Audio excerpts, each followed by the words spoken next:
বিসমিল্লাহির রহমানির রহিম। আজকে কাশীপুর মৎস্যজীবী বিদ্যালয়ের আয়োজনে দেশনেত্রী বেগম খালেদা জিয়ার রূপ মুক্তি কামনায়, আমার নেতা জনাব জাকির খানের রূপ মুক্তি কামনায় দোয়া মিলাদ মাহফিলের প্রধান অতিথি আমার সেনের ছোট ভাই জাকির খানের আস্থা ভাজন, জাকির খানের সেনের ছোট ভাই নারায়ণগঞ্জ সদর জাসদের সংগ্রামী সুযোগ্য সভাপতি জনাব জিকু খান, মঞ্চ অবস্থিত আরো নেতৃবৃন্দ, অত্র এলাকার মা বোন ও যুবক সমাজ ভাই ও বোনেরা আমার আসসালামু আলাইকুম।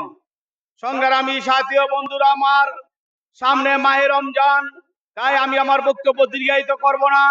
আমি শুধু একটা কথাই বলবো, তারেক জিয়া, আমাদের নেতা তারেক জিয়া যে 31 দফা দাবি দিয়েছেন, তার মধ্যে অন্যতম হলো ভূমিদস্যু, চাঁদাবাজ, মাদক, সন্ত্রাস, এগুলা এখানে থাকতে পারবে না।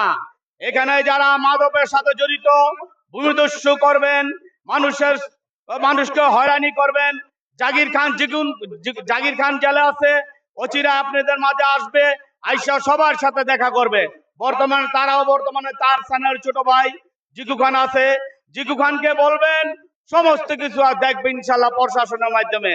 তাদের নাম ভাঙ্গে এই কাশীপুর বোলালে কোনো সন্ত্রাস হতে দেওয়া হবে না, কারণ তারা সন্ত্রাস চাঁদাবাজদের পছন্দ করে না, তারা খেটে খাটা মেহনত শ্রমিক মানুষদের পছন্দ করে।